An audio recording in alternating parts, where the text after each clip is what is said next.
On Wednesday morning, mourners across the country held processions for Yom Ashura with increased security measures in place. Yom Ashura, observed every year on the 10th of Muharram, honors Imam Hussain, the grandson of Prophet Muhammad, peace be upon him, and the marches of Karbala. President Asif Ali Zardari highlighted the lesson from Karbala's marches for Muslims to remain steadfast against oppression and a voice against all evil. He urged the nation to embrace patience, hard work, and justice, and to support the poor and needy. He emphasized unity and resilience against cruelty, drawing lessons from Karbala. Prime Minister Shehbaz Sharif echoed similar sentiments, encouraging people to draw inspiration from the courage of Karbala's martyrs and to show perseverance in trials. He stressed the importance of equality, tolerance, unity, and discipline to face internal and external threats. Interior Minister Mohsin Naqvi called Imam Hussein's philosophy a guiding light for humanity, praising his sacrifice for the truth. The Interior Ministry has deployed the army nationwide for security during Muharram, banned drones during processions and gatherings, and restricted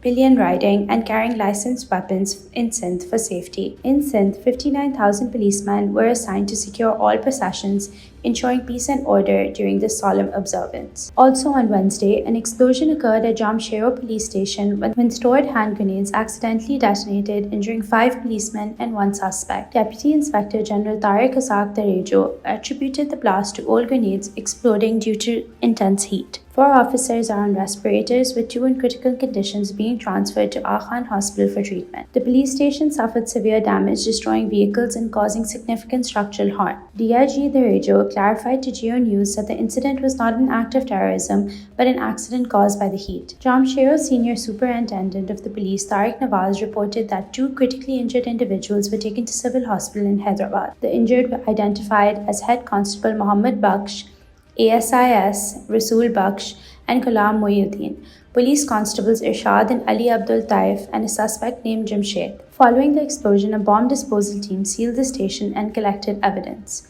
Sindh Inspector General Ghulam Nabi Memon and Sindh Home Minister Ziaul Hussain Lanjar were briefed on the incident. Sindh Chief Minister Murad Ali Shah also visited Hyderabad to receive an update and directed officials to provide comprehensive medical care to the injured. On Wednesday, Pakistan issued a strong warning to Afghanistan following a deadly terrorist attack on Bannu cantonment on Monday, which killed 8 security personnel and injured several others. The deputy head of mission of the Afghan embassy in Islamabad was summoned to the Ministry of Foreign Affairs.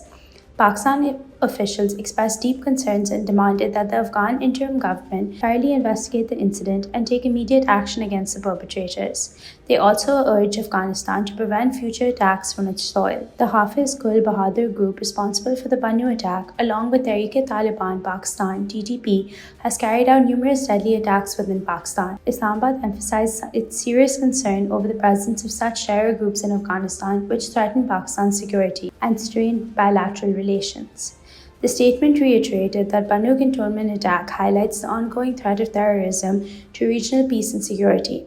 Pakistan called for divisive action against terrorism and reaffirmed its commitment to combat this menace and uphold its security against all threats. California Governor Gavin Newsom signed a new law on Monday that stops schools from telling their parents if their child wants to change their gender identification. The law aims to protect LGBTQ+ students, ensuring their gender identity stays private unless they give permission to share it. Supporters say this is important for students who might not have supportive families, while opponents believe it reduces transparency between parents and schools. The law responds to recent attempts by some school districts to create policy requiring parents to be notified about their child's gender identity changes. This has sparked a broader debate about the rights of parents versus the rights of LGBTQ+ students. Robert F. Kennedy Jr.'s son, Bobby Kennedy III, posted a video of a phone call between Kennedy Jr. and former President Trump, where Trump appeared to endorse false vaccine safety theories. The video, posted on social media on Tuesday and later deleted, showed Trump discussing vaccines and implying they could harm children. During the call, Trump claimed that high volumes of vaccines could cause radical changes in babies, expressing skepticism toward public health recommendations. This conversation happened after Trump was injured at a campaign rally. Kennedy Jr. apologized for the video, saying he didn't intend for it to be recorded or shared. The Biden campaign criticized Trump and Kennedy Jr. for spreading dangerous conspiracy theories about vaccines. The phone call occurred a day before Trump and Kennedy met in Milwaukee to discuss national unity and Trump's vice presidential nomination. In the past, Trump had asked Kennedy to lead a commission recognition on vaccine safety, but it never materialized. Trump has a history of vaccine skepticism, which has become a significant issue in the Republican primaries. Despite this, all vaccines approved in the US have been proven safe and effective. President Joe Biden assured black voters on Tuesday that he is fully committed to seeking re-election on November 5th. Speaking at the NAACP's annual convention in Las Vegas, he emphasized his administration's achievement,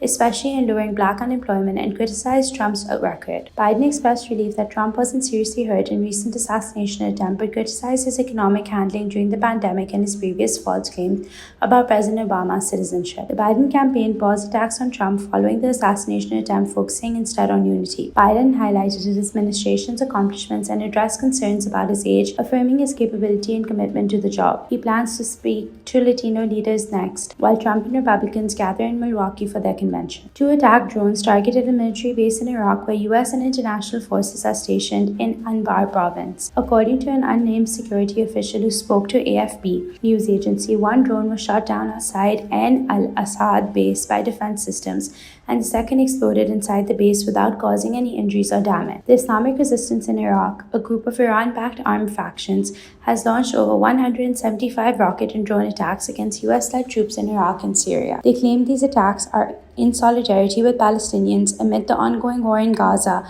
and are demanding an end to Israeli invasion. UNRWA is crucial for Palestinians in Gaza, providing essential humanitarian aid to millions. However, Israeli attacks and blockades have severely hindered aid distribution to 2.3 million displaced people, worsening the crisis. UN Secretary-General Antonio Guterres recently stated that UNRWA itself is under attack. Here are some statistics from UNRWA since October 7th. 189 UNRWA installations are damaged. Israeli forces have killed 197 UNRWA staff as of July 14th. Only 10 out of 26 UNRWA health centers in Gaza are operational. There have been 458 incidents affecting UNRWA premises and its occupants, including at least 74 cases of military use or interference at UNRWA sites. Hamas rejected the lies and blatant bias towards Israel and demanded the Human Rights Watch withdraw its report and apologize. The Human Rights Watch report adopted the entire Israeli narrative and moved away from method of scientific research and neutral legal position and became more like an Israeli propaganda document, Hamas said in a statement. URW said dozens of serious human rights violations occurred on October 7th, including murder, hostage-taking, and other grave offensive.